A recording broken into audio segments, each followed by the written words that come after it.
ಶಿವಕುಮಾರ್, ನೀವೇನ್ ಮಾಡಕ್ಕಾಗತ್ತೆ? ಮಾಡಕ್ಕಾಗತ್ತಾ? ಮಾಡಕ್ಕಾಗಲ್ವ? ಇದನ್ನ ತೀರ್ಮಾನ ಮಾಡಬೇಕಾಗಿದೆ.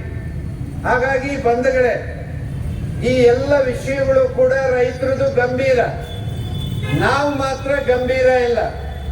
ಎಷ್ಟೇ 1000 ಕೋಟಿಗಳು ನಮಗೆ ಮೋಸ ಮಾಡಲಿ, ಎಷ್ಟೇ ಬೆಲೆ ನಷ್ಟದಲ್ಲಿ ವಂಚನೆ ಆಗಲಿ, ಯಾವುದೇ ಬೆಳೆ ವಿಮೆಯನ್ನ ಅವರು ಕೊಡದಂಗಿರ್ಲಿ, ನಾವು ಮತ್ತೆ ಬೆಳೆ ವಿಮೆ ಕಟ್ಟೋರೆ, ಮತ್ತೆ ಟೋಪಿ ಹಾಕ್ಸ್ಕೊಳ್ಳೋರು.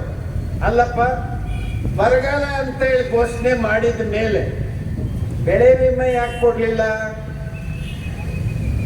ಯಾವನಪ್ಪ ಬೆಳೆ ವಿಮೆ ಕಂಪನಿ ಅವನು? ಹೊಟ್ಟೆಗನ್ನ ತಿಂತೀರ, ಏನ್ ತಿಂತೀರಿ? ಇದು ಹೇಳ್ಬೇಕು ಮುಖ್ಯಮಂತ್ರಿ. ಯಾವನು ಬೆಳೆ ವಿಮೆ ಪ್ರೀಮಿಯಂ ತುಂಬಿಸ್ಕೊಂಡಿದ್ದೀರೋ, ನೀವೇನಾರು ಈ ಬಾರಿ ರೈತರಿಗೆ ಸಕಾಲಕ್ಕೆ ಅವ್ರಿಗೆ ಪೇಮೆಂಟ್ ಆಗದೆ ಇದ್ರೆ ನಾವು ರಾಜ್ಯದಲ್ಲಿ ನಿಮ್ಮ ಮೇಲೆ ಕ್ರಿಮಿನಲ್ ಕೇಸ್ ಹಾಕ್ತೀವಿ ಅಂತ ಹೇಳಿ ರಾಜ್ಯ ಸರ್ಕಾರ ನೀವು ಹೇಳಕ್ಕಾಗತ್ತಾ?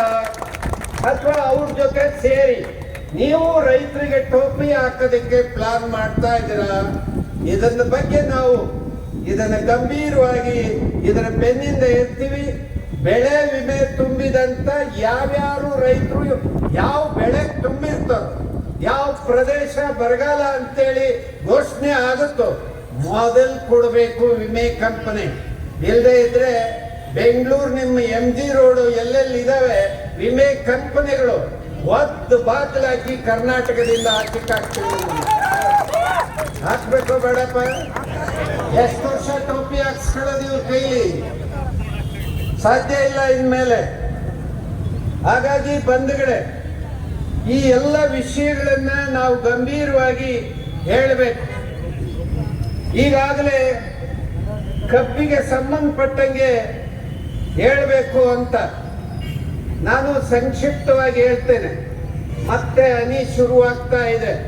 ಹಾಗಾಗಿ ಬಂಧುಗಳೇ, ಈಗಾಗಲೇ ಕಳೆದ ಬಾರಿ ಏನು